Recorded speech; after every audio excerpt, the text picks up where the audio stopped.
अच्छा ये बताइए, आपकी जिंदगी में परिवर्तन क्या लाया इस 1470 करोड़ रुपए खर्च हुआ इस रोड में? क्या परिवर्तन लाया? कहीं ओवर ब्रिज नहीं बनाया आदमियों को। इसमें परिवर्तन यही आया, इसमें परिवर्तन यही आया कि हमारे जानवर मर रहे हैं, आदमी आवा जावा नहीं जा पा रहा है। लोगों की हो इसके लिए रोड बनाया गया, आपका कहना ये है? हाँ, मामला तो यही है जहाँ तक, क्योंकि देखो छोटे गाँव है आगे, उसमें ओवर ब्रिज बनाया गया।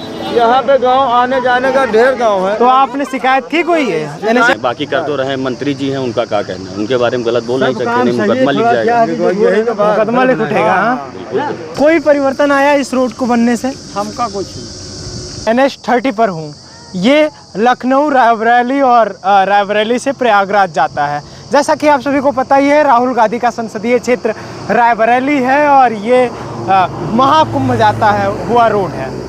अब इस रोड को मैं जब महाकुंभ जा रहा था, लखनऊ से ही जा रहा था, बार बार आ भी रहा था तो लखनऊ से ही आ रहा था, तो इस रोड को इसी हालत में हमने देखा था। उड़ती हुई धूल, ना ही किसी तरफ से बैरिकेटिंग, ना ही कुछ, और इसमें लागत लगी है 1470 करोड़। पैसा सड़क और परिवहन मंत्रालय के द्वारा पास कर दिया गया है, नितिन गडकरी ने पेमेंट कर दिया है, लेकिन ठेकेदारों की कुपोषित मानसिकता का शिकार होता हुआ ये रोड दिख रहा है। अभी से ही इसमें दरारें आना शुरू हो गई हैं।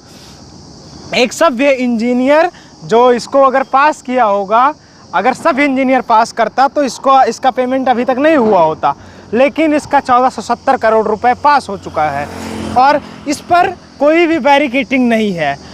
इस रोड की जो लिमिटेड स्पीड है वो 100 रखी गई है और 100 की स्पीड में अगर कोई व्हीकल चल रहा है इस रोड पर और बाई द बिट बैलेंस होता है तो यहाँ कोई बैरिकेटिंग नहीं है। डायरेक्ट व्हीकल्स यहाँ जाएंगे और यहाँ जाते ही एक्सीडेंट होगा, बताने की ज़रूरत नहीं है क्या क्या होगा, फिर सीधा मृत्यु को प्राप्त कर लेंगे वो लोग। मैं ज़्यादा इसमें घुमा फिरा के बताने का प्रयास नहीं कर रहा हूँ। मैं यहाँ के दोषियों पर सीधा एक्शन की बात कर रहा हूँ। क्या नितिन गडकरी जी का मंत्रालय ये कर पाएगा? अगर कर पाएगा तो हमारी शुभकामनाएं उनके साथ हैं और हम चाहते हैं कि ऐसे दोषियों पर कार्रवाई हो। NH-30 आप पूरा चेक करवा लीजिए, कहीं भी एक जगह ऐसा नहीं है जहाँ पर आपको पूरा प्रॉपर बना हुआ रोड मिले। ये जहाँ अभी हम खड़े हैं ये तो बहुत प्रॉपर बना हुआ है, इससे कहीं उजट है, कहीं उबड़ है, कहीं खाबड़ है, ऐसा रोड पूरा आस पड़ोस में दिख रहा है। और ये बहुत ठेकेदारों की ओछी मानसिकता को, ठेकेदारों की कुपोषित मानसिकता को, उनके कमाई के इन तमाम गंदे आयामों को प्रदर्शित करता है। इसीलिए मैं कह रहा हूँ, अब थोड़ा सा बाबा है यहाँ, उनसे जानने का प्रयास करेंगे कि गरीबों की ज़िंदगी कैसे सुधरती है अगर 1400 करोड़ का रोड बना दिया जाए तो। क्योंकि देश के पथ परिवहन मंत्री लगातार रोड पे रोड बनाए जा रहे हैं, रोड बनाने में नए नए आयाम प्रतिष्ठित और प्रस्थापित किए जा रहे हैं, लेकिन आम लोगों की ज़िंदगी क्या रोड बनाने से बदल जाती है? बाबा क्या नाम है? हमारा नाम छेदीलाल। छेदीलाल, कहाँ घर बा? सवाल। तो ये रोड बनाने से आपकी ज़िंदगी में क्या परिवर्तन आया? क्यों नहीं? कितना दूर यहाँ से घर है आपका? या करीब है। कोई परिवर्तन आया इस रोड को बनने से? हमका कुछ नहीं। हाँ, ये रोड बना अच्छा बा खराब बा? अब हम का बताई ना, हमका चले का है, चले पहुँचते नहीं ने गोल लंगले हैं। अच्छा, हाँ। आपका क्या लागत बा ये रोड बने का मतलब बा ये रोड का? अरे बताओ। 1470 करोड़ रुपया लाग बा अम्मा, 1470 करोड़। 1470 करोड़ रुपया लगा बा। का नाम बा? कहाँ बा घरा? हाँ, पास में ही बा। कौन गाँव है? कैथवल। तो ऐसे कोनो जिंदगी में कुछ परोपकार है रोडवा से? ये लड़कवन का कुछ मिला? लड़कवन का काम मिला है, जब खेतिए चली तब इन्हन का काहे के रोड दौड़ावत है? देखा तू बैरिकेटिंग ना बा, गाड़ी अनियंत्रित बा, इन्हन के रोड दौड़बू तो एक्सीडेंट हो जाई। तो आप क्या कह रही थी? अब ये छगड़ी चरा रही हैं आप, इससे मतलब बताइए थोड़ा सा क्या परिवर्तन आया ये रोड बनने से? कोई परिवर्तन आया? ठीक है, आवत जात चरपहिया और का है भैया, चरपहिया आवत जात है, देखत रहा तू चाहे पहिया उधर हमसे ना बनी, हम इतना बना करते।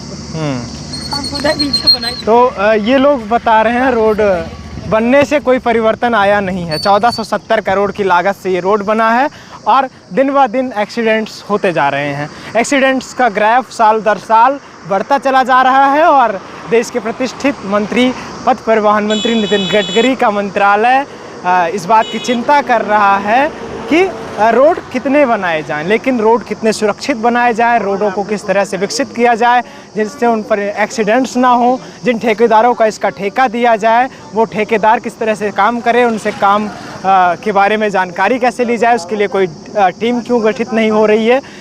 ये तमाम सवाल हैं। क्या बोलना चाह रहे हैं इस रोड के बारे में? पहले तो गुटखे खाए हैं, आपका बोलना ये है कि एनएच, मान लीजिए ये हाईवे है बाईपास, यहाँ से हमारा 70 गांव का रास्ता है। अच्छा। और वहाँ से जो उनका पहला कट है, वहाँ से करीबन इनका रास्ता 4-5 गांवों का है। अच्छा। तो कट यहाँ ज़्यादा ज़रूरी था। जहाँ से वहाँ से ज़्यादा गांवों का आवागमन नहीं होता। अच्छा। यहाँ से लोग अपना मिक्सचर मशीन और कई सारे काम गांव के। अच्छा, अब ये क्या नाम है आपका? दीपक सोनी नाम है। दीपक सोनी जी, ये बताइए यहाँ एक्सीडेंट कितने होते हैं? एक्सीडेंट तो मान लीजिए कि जैसे अभी बाईपास पूरी तरीके से चालू तो है नहीं, तो टोल तो लिया जा रहा है, टोल तो पूरा लिया जा रहा है। और जो टोल हम देकर आए हैं अभी फास्ट टैग पे जो अगर मान लीजिए नहीं तो डबल टोल है। अच्छा, ये भी डबल टोल है। NHI पर यानी कि राष्ट्रीय राजमार्गों पर डबल टोल नहीं लिया जा सकता। वहाँ जितना फास्टैग से लगेगा टोल उतना ही लगता है, कोई भी एक्सप्रेसवे हो। लेकिन अब ये टोल वालों की मनमानी कहिए या क्या कहिए, ये तो हमें नहीं पता। गडकरी जी ऐसा ही दावा करते हैं। उनके लिए बोल रहे हैं जिनका फास्टैग मतलब फास्टैग नहीं, उनके लिए ही मैं कह रहा हूँ। नेशनल हाईवे पे ऐसा नहीं है। हाँ जी, हाँ जी। आने जाने वाले आदमियों को बहुत। अच्छा, ये बताइए आपकी जिंदगी में परिवर्तन क्या लाया इस 1470 करोड़ रुपए खर्च हुआ इस रोड में? क्या परिवर्तन लाया? कहीं ओवरब्रिज नहीं बनाया आदमियों को। इसमें परिवर्तन यही आया, इसमें परिवर्तन यही आया कि हमारे जानवर मर रहे हैं, आदमी आवा जावा नहीं जा पा रहा है। यही परिवर्तन हुआ, यही इतना परिवर्तन हुआ सोनी जी, बस और कोई परिवर्तन। तो मृत्यु के लिए, मृत्यु लोगों की हो इसके लिए रोड बनाया गया, आपका कहना ये है? हाँ, मामला तो यही है जहाँ तक, क्योंकि छोटे गाँव है आगे, उसमें ओवरब्रिज बनाया गया।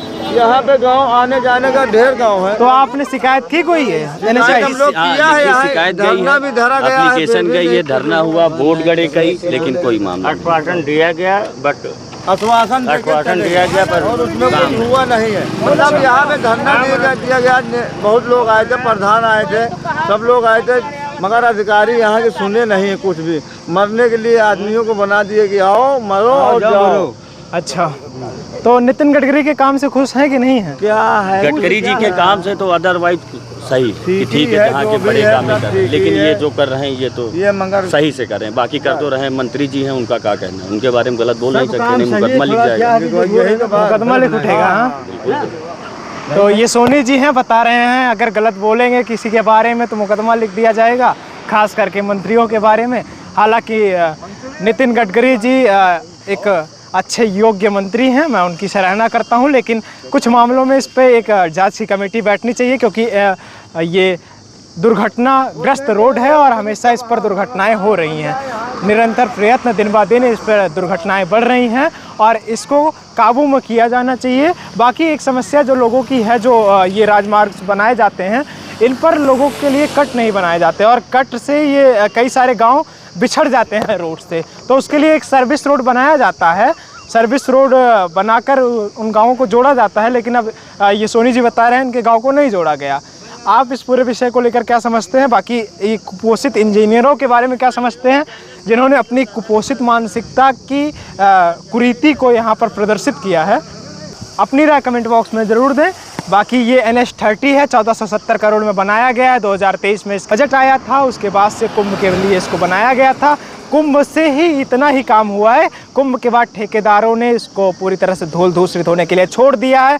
कहीं 1 फीट गड्ढा है तो कहीं 1 फीट ऊंचा है। इस पर देश के तमाम लोगों को संज्ञान लेना चाहिए, तमाम मंत्रियों को एक टीम गठित होनी चाहिए सड़क और परिवहन मंत्री के द्वारा, और इस पर कार्रवाई होनी चाहिए। आप इस पूरे विषय को लेकर क्या समझते हैं? अपनी राय कमेंट बॉक्स में जरूर दें। विनम्रता भरा मेरा प्रोग्राम स्वीकार करिए। मैं गौरव विनायक हूँ, आप नेटवर्क भारत देख रहे थे। धन्यवाद।